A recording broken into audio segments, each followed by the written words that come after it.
पहाड़ों से घिरे गांव धनुपुर में सरिता, उसका पति मोहन और देवर राकेश रहते थे। कुछ समय से सरिता पर एक काली परछाई का असर था। रात होते ही वह अपना आपा खो देती और अजीब आवाजें निकालती। मजबूरी में मोहन उसे रोज रात को पलंग से बांधकर रखता था।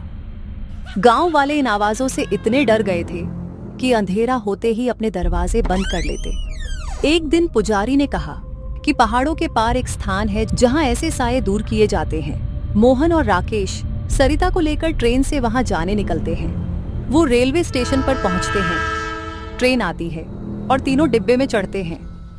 डरना मत सरिता, इस बार तुम्हें ठीक करा के ही लौटूंगा। भैया, रात को अगर वो चीज जाग गई तो यात्री डर जाएंगे। चुप रह, किसी ने सुन लिया तो खुद ही कूद जाएंगे ट्रेन से।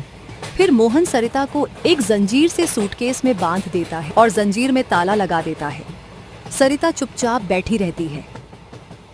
रात का समय हो गया था और सभी यात्री गहरी नींद में सो रहे थे। उसी समय एक दुबला पतला चोर धीरे धीरे डिब्बे में घुसता है।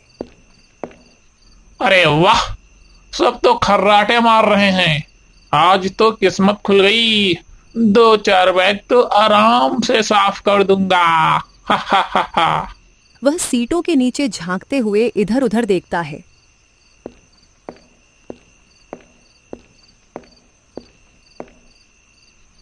ओहो, यहाँ तो एक तगड़ा सूटकेस रखा है। इसके तो अच्छे पैसे लगेंगे।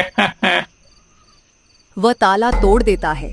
जैसे ही ताला टूटता है, सरिता को बांधने वाली जंजीर ढीली हो जाती है। अरे, ये कौन सी आवाज आई? कहीं कोई जग तो नहीं गया? वह सूटकेस उठाता है और भाग जाता है। उसे पता नहीं था कि उसकी इस हरकत ने पूरी ट्रेन की रात बदल दी है। काले बादल चांद को ढक लेते हैं। सरिता का शरीर अकड़ता है, आंखें लाल हो जाती हैं और कुछ ही पलों में वह भयंकर रूप ले लेती है। उसी समय सामने वाली सीट पर सो रहा यात्री अजय जाग जाता है। वह आधी चादर हटाकर झांकता है। मम्मा रे, ये मेरी आंखें धोखा दे रही हैं। ये सच में कोई? अरे बाप रे, ये तो इंसान जैसी दिखती है, लेकिन चाल, ओहो। वह तुरंत चादर के अंदर घुस जाता है। पीछे बैठा यात्री धर्मू करवट बदलता है। अजय, क्या देख रहा है? भाई, तू मत झांकना। झांक दिया तो दिमाग खराब हो जाएगा। अरे बताता क्यों नहीं? बताऊं? ठीक है। एक चुड़ैल घूमती फिर रही है ट्रेन में। क्या? अरे चुप, आवाज दी तो सबसे पहले तुझ पर ही टूट पड़ेगी। और तभी मोहन उनके पास दौड़ा आता है। कृपया शोर मत करो, ये मेरी पत्नी है। इसके ऊपर साया है। बड़ा आराम से बोल रहा है भाई। अगर पता था तो इसे हवाई जहाज में क्यों नहीं भेज दिया? हवाई जहाज में क्या कर लेता? वहां तो पायलट को भी खा जाती है। ट्रेन एक स्टेशन पर रुकती है। अंदर चना बेचने वाला लल्लन चढ़ता है। अरे भैया, आज तो बड़ी शांति है ट्रेन में। कोई हंगामा नहीं, कोई तकरार नहीं। ऑफिस वाले भी चुप, परिवार वाले भी चुप। ऐसा लग रहा है जैसे सबको सांप सूंघ गया हो। चना ले लो, चना, मसालेदार चना। उसकी आवाज गूंजते ही चुड़ैल तेजी से उसकी ओर घूमती है। हे भगवान, ये कौन? मैं तो चना बेचने आया था। ये क्या देखने मिल रहा है?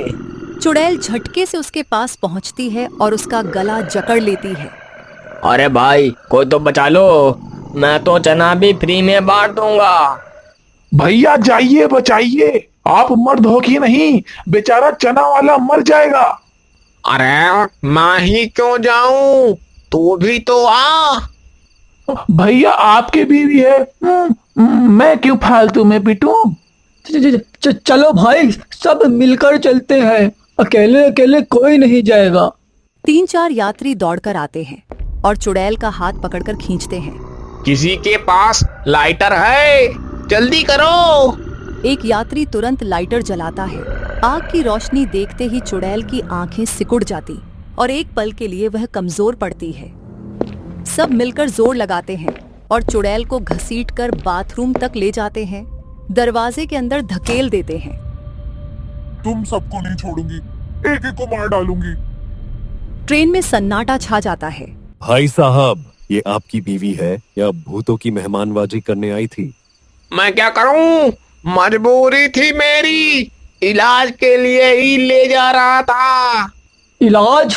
अरे पहले हमें तो बता देते, हम भी जंजीर रस्सी लेकर आते। अरे हाँ भाई, सही कहा। मैं तो लहसुन नींबू भी ले आता, पूरा हॉरर मूवी का सेटअप कर लेते यहीं पर। अरे बेटा, अगर अगली बार ऐसा मामला हो तो पहले एसी वाले डिब्बों को भेजना, हम गरीबों की जान काहे लेने में तुले हैं भैया। अरे भूल हो गई बाबूजी, अब की बार से फिर नहीं होगा, भगवान कसम।